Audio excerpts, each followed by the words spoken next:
बिस्मिल्लाहिर्रहमानिर्रहीम। Dear students, अस्सलाम वालेकुम। आज हम डिस्कस करेंगे साल्ट्स के बारे में। What are salts? Dear students, salts are ionic compounds. They have ionic bond in them. Salts acid और बेस की न्यूट्रलाइजेशन से बनते हैं। एसिड और बेस की न्यूट्रलाइजेशन से साल्ट बनते हैं और साथ में पानी भी बनता है। जिस तरह से एक हमारे पास एसिड है HCl और बेस है NaOH, सोडियम हाइड्रोक्साइड। तो जब दोनों को इकट्ठा मिलाया गया, मिक्स किया गया, तो हमारे पास साल्ट बना NaCl और साथ में वाटर मॉलिक्यूल्स बने। NaCl सोडियम क्लोराइड साल्ट के अंदर दो किस्म के रेडिकल मौजूद हैं। एक कैटायोनिक आयंस की शक्ल में, दूसरा क्लोराइड आयंस की शक्ल में। कैटायोनिक आयंस जो होते हैं ये मेटालिक आयंस होते हैं और ये बेस से हासिल किए जाते हैं। इसलिए इन कैट आयंस को हम बेसिक रेडिकल भी कहते हैं। जिस तरह से Na+ है इस सोडियम क्लोराइड के अंदर, इसको बेसिक रेडिकल भी कहते हैं क्योंकि ये बेस से लिया गया है। NaOH एक बेस है, बेस से लिया गया है, इसलिए बेसिक रेडिकल है। इसी तरह इसमें जो दूसरा रेडिकल है वो एनायोनिक रेडिकल होता है और ये नॉन मेटालिक आयंस भी इसको कहते हैं और इसे एसिड से लिया गया है। जिस तरह से यहाँ पर HCl है तो हाइड्रोक्लोरिक एसिड में से क्लोराइड आयंस को लिया गया है यहाँ पर, तो इसलिए ये एसिडिक रेडिकल भी कहलाता है। मालूम हुआ साल्ट्स एसिडिक रेडिकल और बेसिक रेडिकल का कॉम्बिनेशन होते हैं। अब हम देखते हैं कि how salts gets its name, कि साल्ट अपना नाम कैसे हासिल करता है। साल्ट अपना नाम हासिल करने के लिए मेटल्स का सहारा लेता है और एसिड्स का सहारा लेता है। जिस तरह से ये हमारे पास मेटल्स है सोडियम और एक हमारे पास एसिड है HCl, दोनों का रिएक्शन कराया गया तो HCl हाइड्रोक्लोरिक एसिड है। तो जो साल्ट बना वो मेटल और हाइड्रोक्लोरिक एसिड के अंदर मौजूद क्लोराइड आयंस के नाम पर उसका नाम रखा गया। जिस तरह से ये सोडियम क्लोराइड, सोडियम मेटल है और क्लोराइड आयंस ये नॉन मेटल हैं जो एसिड से लिए गए हैं। तो इस तरह से साल्ट्स अपना नाम डिराइव करते हैं मेटल से और एसिड से। प्रॉपर्टीज हम देखते हैं साल्ट्स की। What are the properties of salts? They are ionic compounds. They are ionic compounds just like NaCl ionic compound है, इसके अंदर आयनी बॉन्ड होता है। दो किस्म के आयन से बना है, सोडियम आयंस और क्लोराइड आयंस। ये पॉजिटिव आयंस, ये नेगेटिव आयंस होते हैं। Second property, they have high melting point and boiling point. हम सोडियम क्लोराइड को ही देख लेते हैं जो हमारे घरों में नमक की शक्ल में मौजूद होता है, जो हमारे घरों में आम मौजूद होता है। सोडियम क्लोराइड का मेल्टिंग पॉइंट 801 डिग्री सेल्सियस है और इसी तरह से इसका बॉइलिंग पॉइंट 1665 डिग्री सेल्सियस है। इसी तरह से हम देखते हैं कि ये हमें क्रिस्टलाइन फॉर्म में मिलते हैं। साल्ट्स हमें क्रिस्टलाइन फॉर्म में मिलते हैं। कॉपर सल्फेट है, कैल्शियम सल्फेट है, सोडियम क्लोराइड है जो घरों में हमें आम नज़र आता है, क्रिस्टल हालत में है, ठोस हालत में हमें नज़र आता है।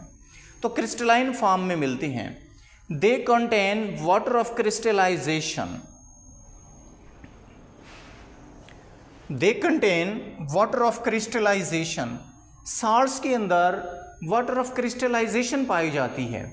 दरअसल साल्ट्स की जो शेप है वो वाटर मॉलिक्यूल्स ही उसको मेंटेन करते हैं। जिस तरह से हमारे पास कॉपर सल्फेट है CuSO4.5H2O और ये मॉलिक्यूल उसी साल्ट के फार्मूले के साथ लिखे जाते हैं और इनकी तादाद भी हर साल्ट के अंदर स्पेसिफिक होती है। जिस तरह से कॉपर सल्फेट है, इसमें 5 मॉलिक्यूल, एक कॉपर सल्फेट के कंपाउंड में पानी के 5 मॉलिक्यूल होते हैं और ये उसकी क्रिस्टल शेप को बरकरार रखते हैं। इसी तरह से जैसे हम कैल्शियम सल्फेट को देखते हैं CaSO4, तो इसमें पानी के 2 मॉलिक्यूल इसके साथ अटैच होते हैं एक कंपाउंड के साथ। तो इस तरह से यहाँ पर पानी के 2 मॉलिक्यूल्स हैं, यहाँ पर पानी के 5 मॉलिक्यूल्स हैं। तो हर साल्ट में वाटर की जो तादाद है वो भी स्पेसिफिक होती है, किसी में 5 होती है, किसी में 2 होती है। तो ये क्या करते हैं, वाटर ऑफ क्रिस्टलाइजेशन करते हैं, साल्ट की शेप को मेंटेन करते। लास्ट प्रॉपर्टी हम देखते हैं, साल्ट्स न्यूट्रल कंपाउंड्स हैं, जिस तरह से NaCl है, CaCl2 है, although they not consist of equal number of ions। जिस तरह से NaCl है तो इसमें 1 सोडियम आयन है, 1 क्लोराइड आयन है, इक्वल नंबर है। लेकिन जिस तरह से कैल्शियम और क्लोराइड आयन्स हैं तो कैल्शियम आयन 1 है लेकिन क्लोराइड आयन्स इसमें 2 हैं। तो इस तरह से नॉट इक्वल, आयन्स की शक्ल में अगरचे ये इक्वल नहीं होते but consist of equal number of positive and negative charges. लेकिन इनमें पॉजिटिव और नेगेटिव चार्जेस की तादाद डियर स्टूडेंट्स बराबर होती है। जिस तरह से देखें, इसमें एक पॉजिटिव चार्ज है, एक नेगेटिव चार्ज है, एक आयन है, इधर भी एक नेगेटिव आयन है, तो दोनों चीज़ें इसमें बराबर हैं। लेकिन यहाँ हम देखते हैं, यहाँ कैल्शियम का 1 आयन है लेकिन क्लोराइड के 2 आयन्स हैं, आयन्स की तादाद बराबर नहीं है। यहाँ पर मैंने दिखाया है कैल्शियम का 1 आयन है, क्लोराइड के 2 आयन्स हैं, एक ये और एक ये, आयन्स की तादाद बराबर नहीं है, यहाँ 1 है, यहाँ 2 आयन्स हैं। लेकिन चार्जेस की तादाद इस पर 2+ पॉजिटिव चार्जेस और इसी तरह से 1- और 1- यानी दो आयन्स पर 2 चार्जेस मौजूद हैं। लिहाजा टोटल चार्जेस जो हैं, इधर 2 पॉजिटिव है तो इधर 2 नेगेटिव है। तो आप देख रहे हैं कि चार्जेस की तादाद दोनों तरफ बराबर है अगरचे अपोजिट है। तो साल्ट्स की ये भी एक प्रॉपर्टी है कि इसमें चार्जेस की तादाद अपोजिट होने के बावजूद बराबर होती है, इसलिए साल्ट्स के बारे में कहा जाता है कि ये न्यूट्रल कंपाउंड्स हैं। अब हम डिस्कस करेंगे प्रिपरेशन ऑफ साल्ट्स के बारे में कि साल्ट्स को कैसे तैयार किया जा सकता है, वो कौन से मेथड्स हैं जो जिनकी मदद से हम साल्ट्स को तैयार कर सकते हैं। तो सबसे पहले हम ये देखेंगे कि साल्ट्स कितनी किस्म के हैं। कुछ साल्ट्स ऐसे होते हैं जो सोल्यूबल होते हैं, तो उन्हें हम वाटर सोल्यूबल साल्ट्स कहते हैं। कुछ साल्ट्स ऐसे होते हैं जो पानी के अंदर हल नहीं होते, तो उनको हम इनसोल्यूबल साल्ट्स कहते हैं। जो सोल्यूबल साल्ट्स हैं, ऐसे साल्ट्स को तैयार करने के 4 मेथड्स हैं। कितने मेथड्स हैं? सोल्यूबल साल्ट्स को तैयार करने के लिए 4 मेथड्स हमारे पास हैं, जबकि इनसोल्यूबल साल्ट्स को तैयार करने का एक मेथड है। तो इस तरह से 5 जनरल मेथड्स हैं साल्ट्स को तैयार करने के। अब हम सबसे पहले देखेंगे कि सोल्यूबल साल्ट्स को तैयार करने के वो कौन से 4 मेथड्स हैं। उनमें पहला मेथड है सोल्यूबल साल्ट तैयार करने का। हम रिएक्शन करते हैं, reaction of acid with metal. Metal के साथ एसिड के रिएक्शन से भी साल्ट तैयार किए जाते हैं। फॉर एग्जांपल, अगर हमारे पास कोई एसिड है HCl और इसका रिएक्शन करते हैं हम किसी मेटल के साथ मैग्नीशियम, तो हमारे पास क्या बनता है? मैग्नीशियम मेटल है, पॉजिटिव आयंस रखती है, तो लिहाजा मैग्नीशियम ने हाइड्रोजन को डिस्प्लेस कर देना है। तो इसलिए इस मेथड को डायरेक्ट डिस्प्लेसमेंट मेथड भी कहते हैं, क्योंकि मैग्नीशियम क्लोरीन के लिए हाइड्रोजन से ज़्यादा रग़बत रखती है। हाइड्रोजन से ज़्यादा रग़बत रखने की वजह से हाइड्रोजन और क्लोरीन के दरमियान मौजूद बॉन्ड टूट जाता है और मैग्नीशियम इसकी जगह ले लेती है। इस तरह से ये बनता है मैग्नीशियम क्लोराइड MgCl2 और हाइड्रोजन गैस खारिज होती है, हाइड्रोजन गैस खारिज होती है। अब ये MgCl2 कैसे बना?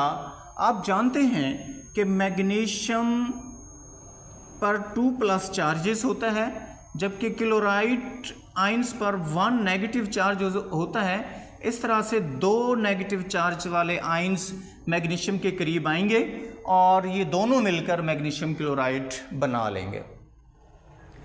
इक्वेशन को बैलेंस करने के लिए मैग्नीशियम का यहाँ देखें एक एटम मौजूद है, यहाँ भी एक एटम मौजूद है, दोनों तरफ एटम्स की तादाद बराबर, दोनों तरफ एटम्स की तादाद बराबर है। क्लोरीन के यहाँ पर 2 एटम हैं, यहाँ पर क्लोरीन का एक एटम है। इक्वेशन को जब बैलेंस करना हो तो हम इक्वेशन के शुरू में यानी उसके जो कोफिशिएंट वाली जगह होती है वहाँ कोई भी नंबर मल्टीप्लाई करते हैं, तो हम क्लोरीन की तादाद पूरी करने के लिए यहाँ 2 से मल्टीप्लाई कर देते हैं। 2 से मल्टीप्लाई करने से क्लोरीन के एटम दोनों तरफ पूरे हो जाते हैं। अब हम हाइड्रोजन को देखते हैं, उधर हाइड्रोजन 2 हैं एटम हाइड्रोजन के, और इधर हाइड्रोजन के भी 2 एटम हैं। तो इस तरह से ना सिर्फ ये एक इक्वेशन बनी बल्कि ये इक्वेशन बैलेंस भी हो गई, और इस इक्वेशन में ये हमारे पास साल्ट भी हासिल हो गया। इसको डायरेक्ट डिस्प्लेसमेंट मेथड कहते हैं। इसके लिए जो दूसरा मेथड इस्तेमाल होता है वो एसिड का बेस के साथ रिएक्शन है, reaction of acid with base।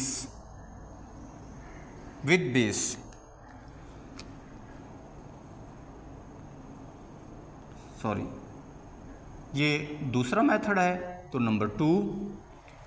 हाँ जी, एसिड हमारे पास, फर्ज करो हम HCl को ही ले लेते हैं, सपोज कर लेते हैं HCl, और बेस हम लेते हैं NaOH, सोडियम हाइड्रोक्साइड। तो एसिड और बेस की न्यूट्रलाइजेशन से साल्ट तैयार होते हैं। अब देखना यह है कि इसमें बेस के अंदर 2 किस्म के रेडिकल मौजूद हैं। ये पॉजिटिव रेडिकल है, मेटल आयंस हैं, ये नेगेटिव रेडिकल है, हाइड्रोक्सिल आयंस हैं, और इसमें ये हाइड्रोजन आयन पॉजिटिव रेडिकल होता है और ये क्लोराइड आयंस नेगेटिव रेडिकल होता है। तो सोडियम ने इधर क्लोरीन से मिलना है, क्योंकि ये हाइड्रोजन की निस्बत सोडियम क्लोरीन के लिए ज़्यादा अट्रैक्शन रखती है, लिहाजा ये बॉन्ड इनके दरमियान टूट जाता है और इस तरह से NaCl बन जाता है। हाइड्रोजन हाइड्रोक्सिल आयन से मिलकर वाटर मॉलिक्यूल बना लेते हैं। तो इस तरह से ये जो हमारे पास साल्ट तैयार हुआ, ये एसिड और बेस की न्यूट्रलाइजेशन से तैयार हुआ। ये सेकंड मेथड है साल्ट, सॉल्यूबल साल्ट तैयार करने का। Reaction of acid with metallic oxide, metallic oxide, acid का रिएक्शन मेटालिक ऑक्साइड के साथ, जिस तरह से हमारे पास एसिड है जी, HCl को ही ले लेते हैं HCl, और मेटालिक ऑक्साइड है हमारे पास MgO, ये हमारे पास एक मेटालिक ऑक्साइड है, मैग्नीशियम ऑक्साइड। अब देखें, मैग्नीशियम ने पॉजिटिव आयंस होने की वजह से HCl में मौजूद नेगेटिव आयंस से मिलना है, और हाइड्रोजन और क्लोरीन के दरमियान जो अट्रैक्शन होती है उसको ख़त्म करना है, क्योंकि ये मैग्नीशियम जो है वो क्लोरीन के लिए ज़्यादा रग़बत रखता है। तो इस तरह से ये मैग्नीशियम क्लोराइड बना लेता है MgCl2, और साथ में पानी का एक मॉलिक्यूल बनता है।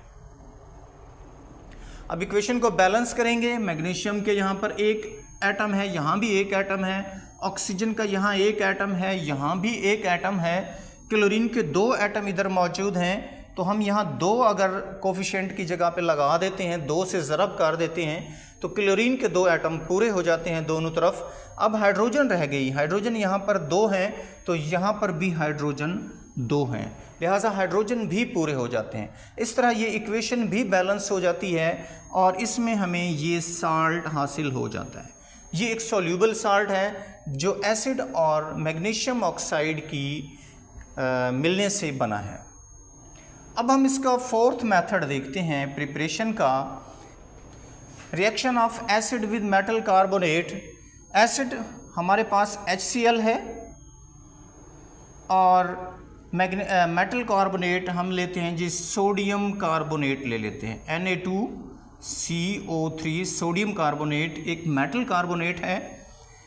अब इसी तरह से आप देखें कि इसमें सोडियम क्लोरीन के लिए ज़्यादा रग़बत रखती है और हाइड्रोजन को इससे दूर कर देती है और इस तरह से NaCl बन जाता है, NaCl जो कि एक साल्ट है, इसी तरह से हाइड्रोजन यहाँ से ऑक्सीजन लेकर वाटर में चेंज हो जाती है और कुछ ऑक्सीजन कार्बन से मिलकर कार्बन डाइऑक्साइड गैस की शक्ल में उड़ जाती है। यहाँ देखें, सोडियम ने इस बॉन्ड को तोड़ना है, क्लोरीन एटम की तरफ राग़िब होना है और सोडियम क्लोराइड बना लेना है जो कि एक साल्ट है, सोल्यूबल साल्ट है। इसी तरह से हाइड्रोजन ने यहाँ से ऑक्सीजन लेकर वाटर में चेंज हो जाना है। यहाँ जो कार्बन मौजूद है ये कुछ ऑक्सीजन को लेकर कार्बन डाइऑक्साइड की शक्ल में उड़ जाती है, तो हमारे पास ये इक्वेशन बन जाती है। अब इसमें देखना है बैलेंस इसको कैसे करना है। सोडियम यहाँ पर एक एटम है, यहाँ पर सोडियम के 2 एटम हैं, तो ज़ाहिरी बात है कि हमें यहाँ 2 लगाना पड़ेगा। सोडियम के एटम हमने पूरे करने हैं तो हमें वहाँ 2 लगाना पड़ेगा। उसके बाद हम देखते हैं क्लोरीन के 2 एटम हो गए यहाँ 2 लगाने से, तो अब हमें यहाँ भी 2 लगाना पड़ेगा क्योंकि क्लोरीन के एटम भी पूरे करने हैं। क्लोरीन के पूरे एटम हो गए लेकिन हाइड्रोजन के यहाँ अब 2 एटम बढ़ गए, तो हम वहाँ देखते हैं कि यहाँ भी हाइड्रोजन के 2 एटम मौजूद हैं, लिहाजा ये भी बैलेंस है। अब हम ऑक्सीजन को देखते हैं, ऑक्सीजन के इधर 3 एटम हैं, एक एटम यहाँ पर है और 2 यहाँ पर हैं, तो 2 और 1 3 एटम इधर भी मौजूद हैं, लिहाजा ऑक्सीजन भी बैलेंस में है। कार्बन एटम रह गया, कार्बन यहाँ पर 1 है, यहाँ पर भी 1 कार्बन मौजूद है, लिहाजा कार्बन भी बैलेंस में है। तो इस तरह से पूरी इक्वेशन बैलेंस हो गई, पूरी इक्वेशन बैलेंस हो जाती है। तो यहाँ हमारे पास जो साल्ट हासिल हुआ वो सोडियम क्लोराइड है और ये भी एक सोल्यूबल साल्ट है। तो इस तरह से 4 मेथड्स हैं सोल्यूबल साल्ट तैयार करने के। नंबर 1 एसिड का मेटल के साथ रिएक्शन, नंबर 2 एसिड का बेस के साथ रिएक्शन, नंबर 3 एसिड का मेटालिक ऑक्साइड के साथ रिएक्शन और नंबर 4 पे है जी एसिड का मेटालिक कार्बोनेट के साथ रिएक्शन। तो इस तरह से ये 4 मेथड थे हमारे पास सोल्यूबल साल्ट के। अब एक मेथड हमारे पास इनसोल्यूबल साल्ट का है।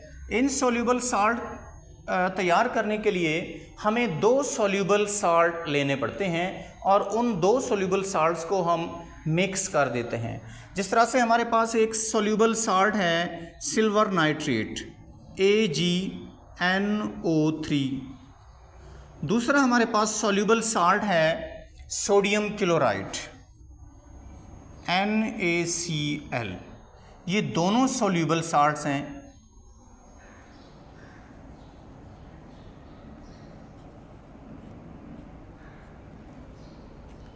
जब हम इनको मिलाते हैं तो इनके जो मेटालिक रेडिकल हैं वो एक्सचेंज हो जाते हैं, हो जाते हैं, अपनी जगह को रिप्लेस कर लेते हैं। सिल्वर आइंस उधर चले जाते हैं, सोडियम आइंस इधर आ जाते हैं। जब सिल्वर आइंस उधर चले जाते हैं तो ये बनता है हमारे पास AgCl सिल्वर क्लोराइड।